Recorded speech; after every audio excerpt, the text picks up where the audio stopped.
Hi, I'm Justin Baldwin, and welcome to the vlog, where we're talking about what it's like starting and building a business while being a new dad, helping the wife, taking care of the kid while trying to build a business at the same time.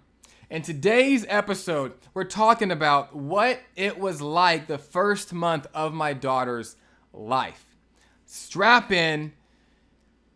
This is going to be a roller coaster. So, January 5th, 2022, my beautiful daughter, Lakeland, was born into the world. No C-section needed. Everything went great. We were so happy. She came out, umbilical cord wrapped around her neck. Boom, doctor handled it. Everything was fine. They gave her to my wife. She was holding her. Baby was crying. Everything was great. Perfect. They weighed her. 7 pounds, 7 ounces. They measured her 20 and a quarter inches. Everything was great, right? We get done. We go to the postpartum room. We get set up. My wife's learning how to breastfeed. We're taking care of the baby, changing her diaper. They're coming in, doing the checks, doing the hearing test. She passes the hearing test. Boom, excited, right? They do some blood tests. Everything's great.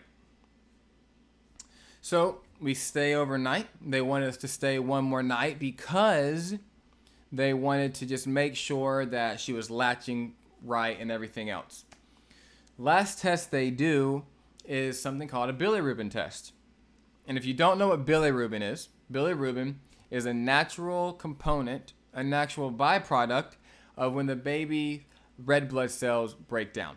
Turns into bilirubin, and no big deal. The liver processes them out. Everything's fine, right? So the pediatrician says, hey, she passed her bilirubin test, but her levels are high. I want you to go see a pediatrician tomorrow. Okay, no big deal.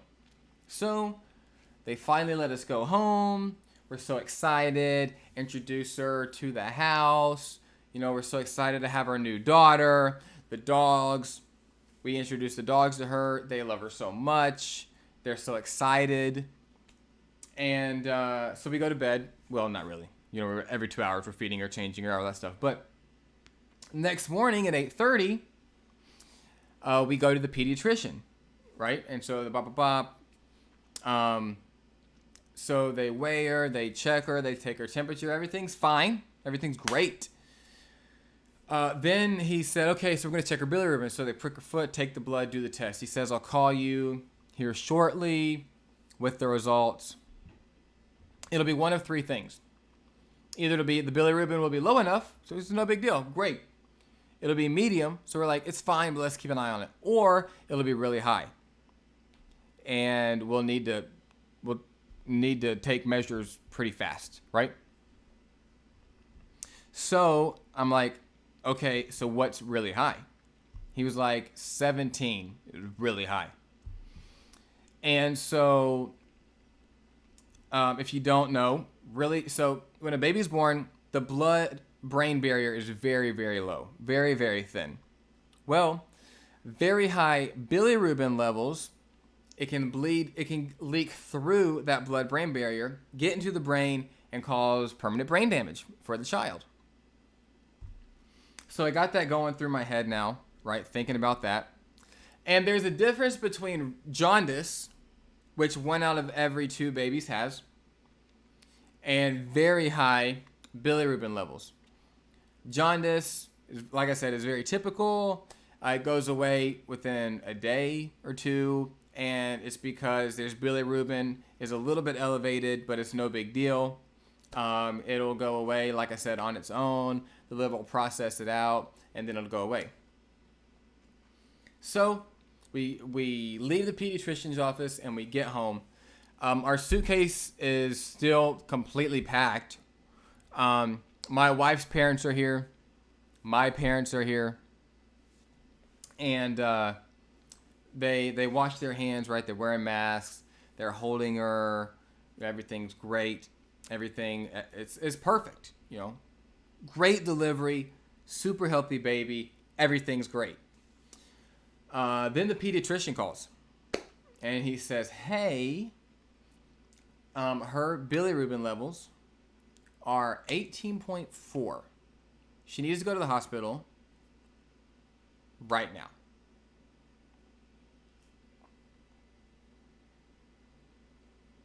What? This picture perfect moment just got shattered in an instant. Because when when the doctor says, hey, you need to go to the hospital right now, things just got serious. So my wife is part of this gigantic mom's group on Facebook, and they're like, oh, just put her in the sun, she'll be fine. Because they're all thinking it's just jaundice, right? So the sun will help break down the bilirubin, she'll be fine. So we call the doctor back, hey, can we just put her in the sunlight? No, she really needs to go to the hospital to get this treatment. Okay. Then some of the moms are like, you need to try a Billy blanket. So we're like, hey, what about a Billy blanket? He's like, we can call. So he literally called every pharmacy that was open within an hour and a half of us. No one had a Billy blanket.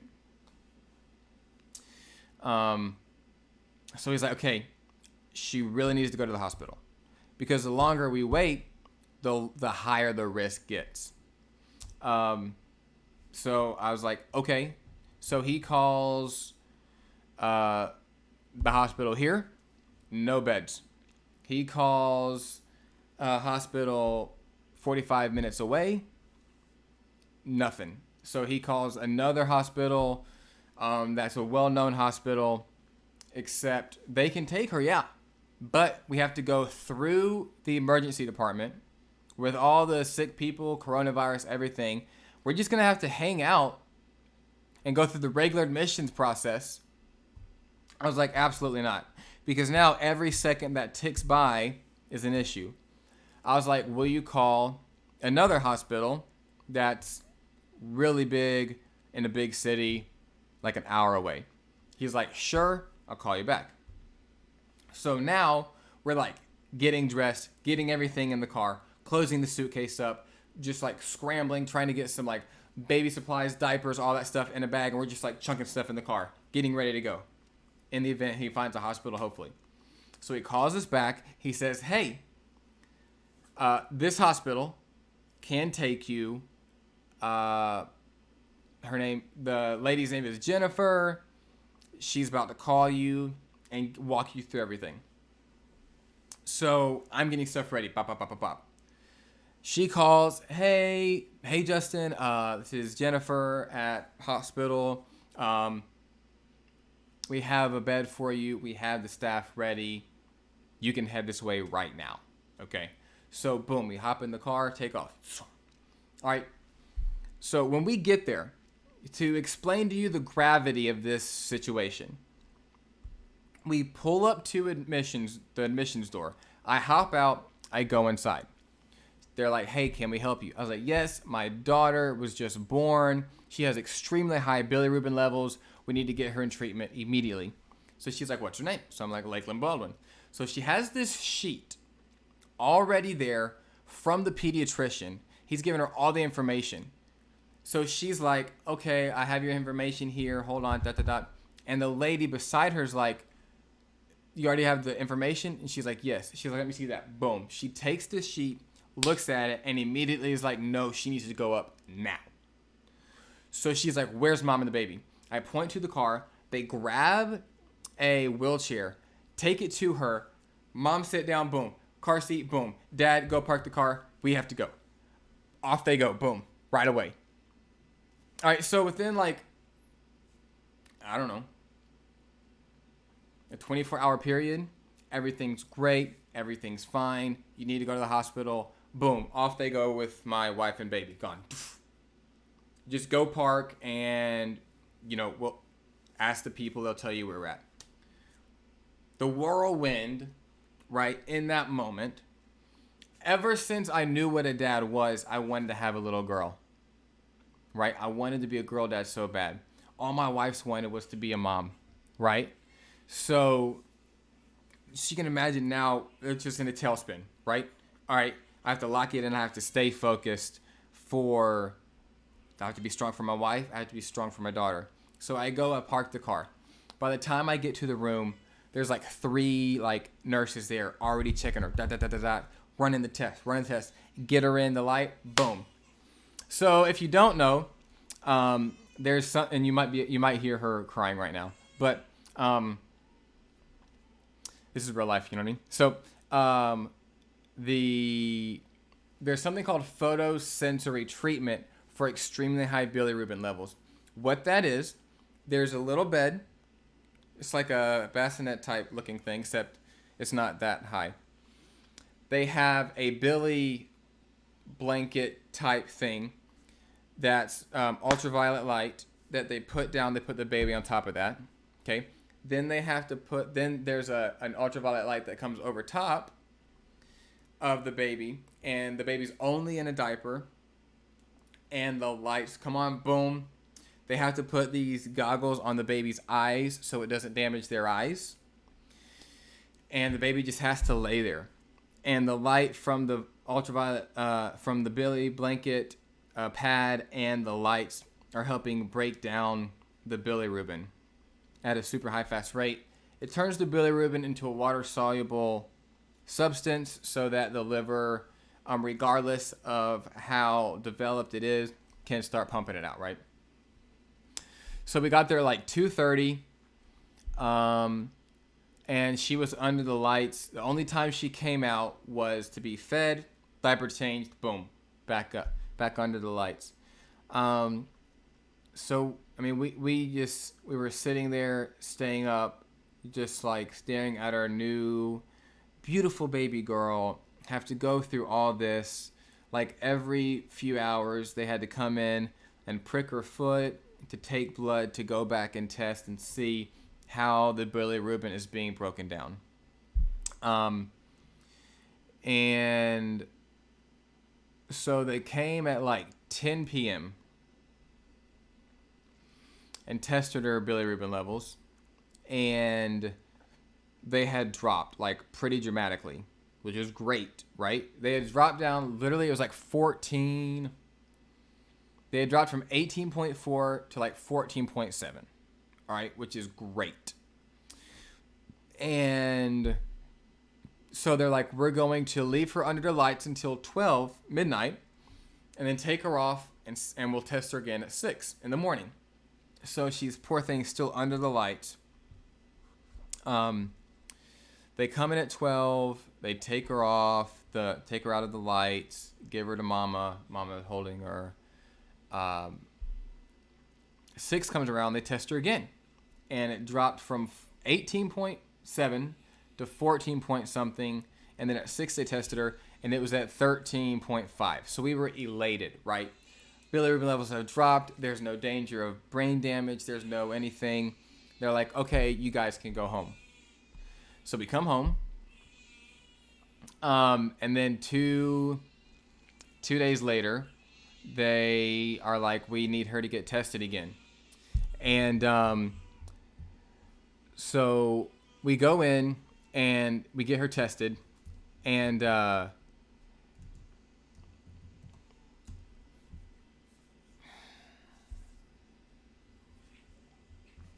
they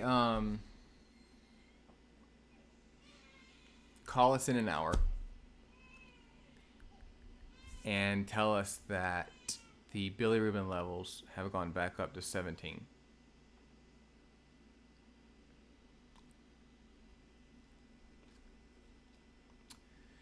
So we just went from like on top of the mountain, hit by a cannonball, and knocked off again. Knowing what the issues are with bilirubin. And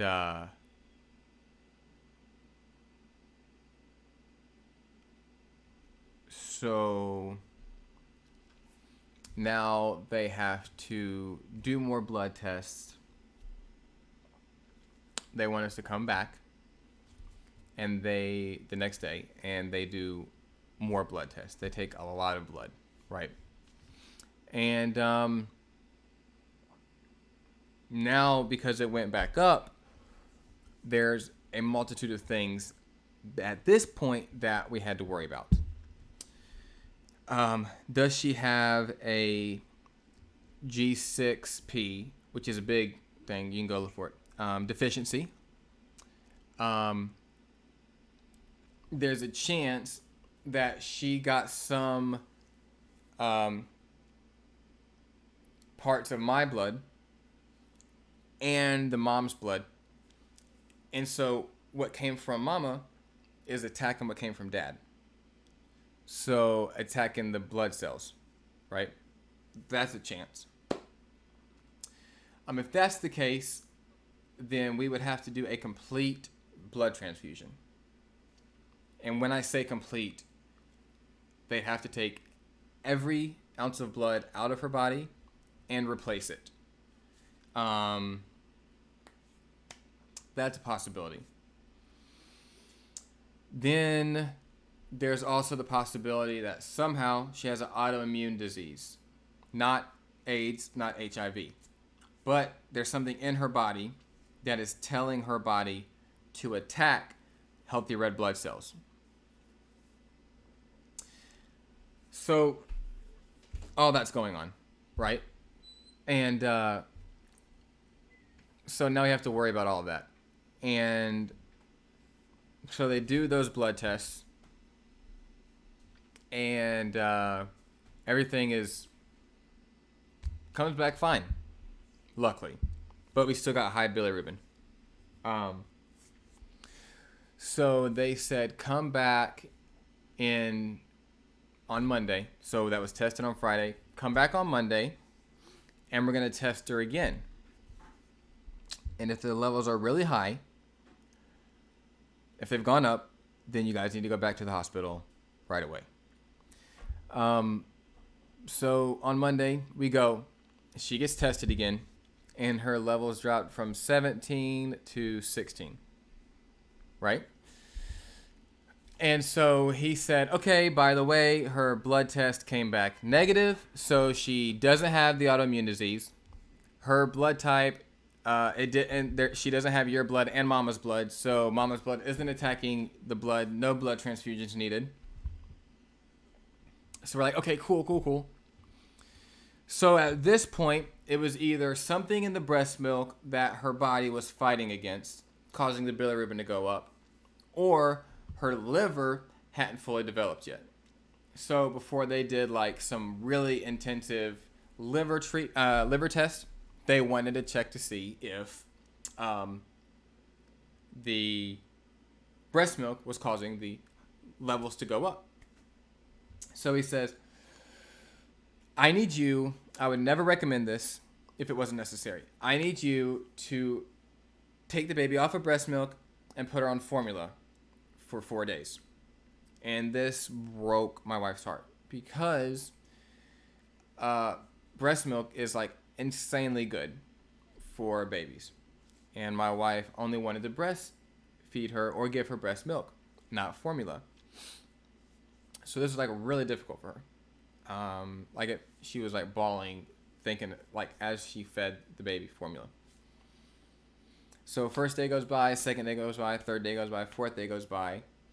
We go back on Monday. I know you probably lost track of the days, but just bear with me.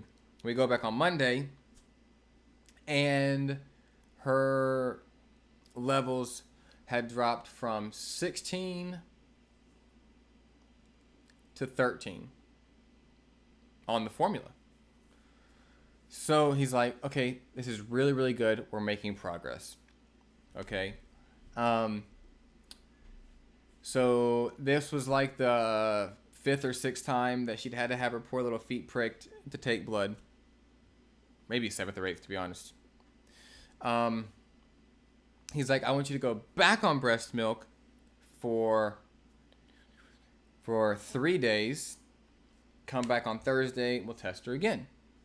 If they go back up, then it's probably the breast milk, and you'll have to formula feed her for like the duration of her infancy, which like we didn't want to do at all, obviously, right? So we breastfeed her, boom, boom, boom, boom, boom. We go back on Thursday, and they prick her poor little feet again, and at this point, like, there were so many like scabs and stuff because she'd been pricked so many times. So they tested her again. They called us back, and her bilirubin levels had dropped again to 12 something on their own, no treatment, and on breast milk. So now baby's fine. So like she was a champ. She took everything like a straight up beast. And so I'm super proud of her. Super proud of my wife that had to see her baby girl that she carried for 9 months go through everything. She did an amazing, amazing job. Super impressed with her as well. And so now baby's fine.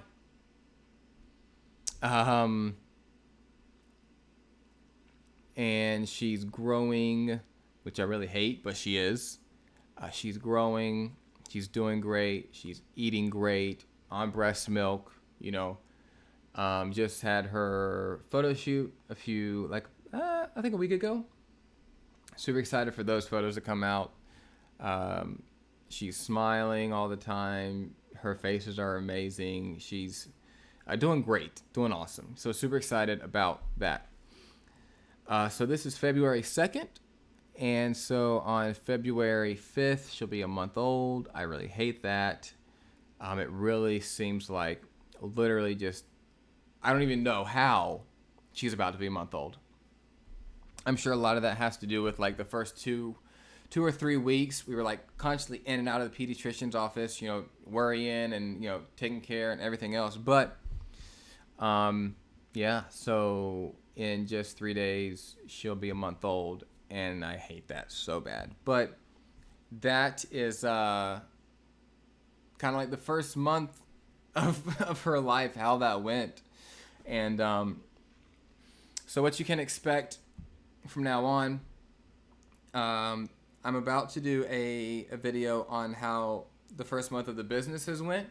A lot of it was affected by this, as you can imagine.